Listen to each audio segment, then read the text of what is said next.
It's not an accident that the axiomatic Western individual is someone who was unfairly nailed to a cross and tortured. It's like, yes, right, exactly.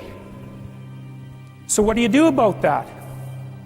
Well, I thought about that for a long time too. It's like, well, you don't get together in a damn mob, because all that does is allow you to be as horrible as you could possibly imagine and suffer from none of the consequences. That's a bad idea. So how about we don't do that? Well, there's a deep idea in the West too. It's like, pick up your damn suffering and bear it and try to be a good person so you don't make it worse.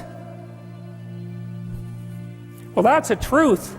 You know, I read a lot about the terrible things that people have done to each other. You just cannot even imagine it. It's so awful.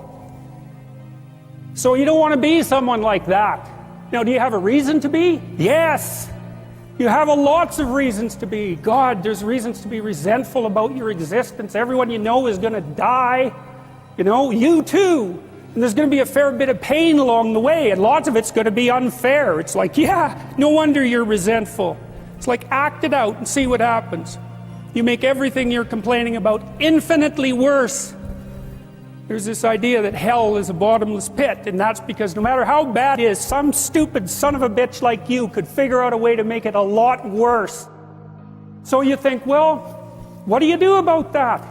Well, you accept it. That's what life is like. It's suffering.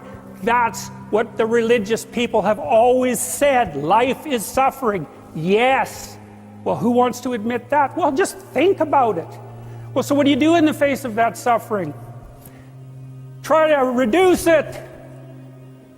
Start with yourself. What good are you? Get yourself together, for Christ's sake, so that when your father dies, you're not whining away in a corner, and you can help plan the funeral, and you can stand up solidly so that people can rely on you. That's better. Don't be a damn victim. Of course you're a victim. Jesus, obviously. Put yourself together. And then maybe if you put yourself together, you know how to do that. You know what's wrong with you, if you'll admit it. You know there's a few things you could like polish up a little bit, that you might even be able to manage in your insufficient present condition. And so you might shine yourself up a little bit, and then your eyes will be a little more open, and then you can shine yourself up a little bit more, and then maybe you could bring your family together instead of having them be the hateful, spiteful, neurotic, infighting batch that you're like doomed to spend Christmas with. So then you fix yourself up a little bit, and then you got to figure out, well, can you figure out how to make peace with your idiot brother? And probably not, because he's just as dumb as you, so how the hell are you going to manage that? And so then maybe you get somewhere that way, and your family's sort of functioning, and you find out, well, that kind of relieved a little bit of suffering, although it reduced the opportunities for spiteful revenge, and that's kind of a pain in the neck. And so then you get your family together a little bit, and you're a little clued in then, at least a bit, because you've done something difficult that's actually difficult. You're a little wiser, and so then maybe you could put a tentative finger out beyond the family and try to change some little thing without wrecking it. So, and that's the other message of the West. It's like, how do you overcome the suffering of life? And I'm not saying it's only the message of the West. How do you overcome the suffering of life? Is be a better person. That's how you do it. Well, that's hard. It takes responsibility. And I think, you know, if you said to someone, you want to have a meaningful life?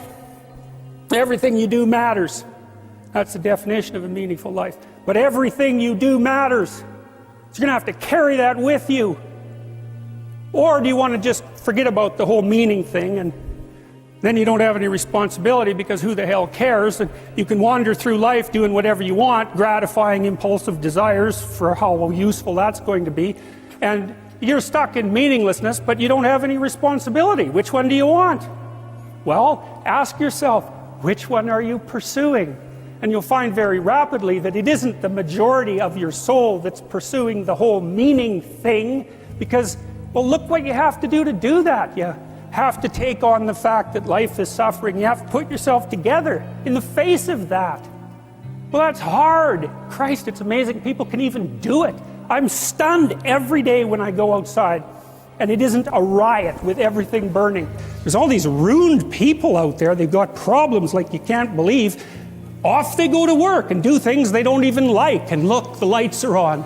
It's a miracle, and we're so ungrateful. College students, the postmodern types, they're so ungrateful. You know, they don't know that they're surrounded by just a bloody miracle. It's a miracle that all this stuff works, that all you crazy chimpanzees that don't know each other can sit in the same room for 2 hours sweltering away without tearing each other apart, because that's what chimps do. Anyways, so I got to the bottom of some things, at least as far as I can tell, so I told you what the bottom is, and then I've got this idea about what you might do about it, which isn't my idea. It's an old idea. It's far older than Christianity. It's old. It's the oldest story of mankind. Get yourself together. Transcend your suffering. See if you can be some kind of hero. Make the suffering in the world less. Well, that's the way forward, as far as I can tell, if there is any way forward.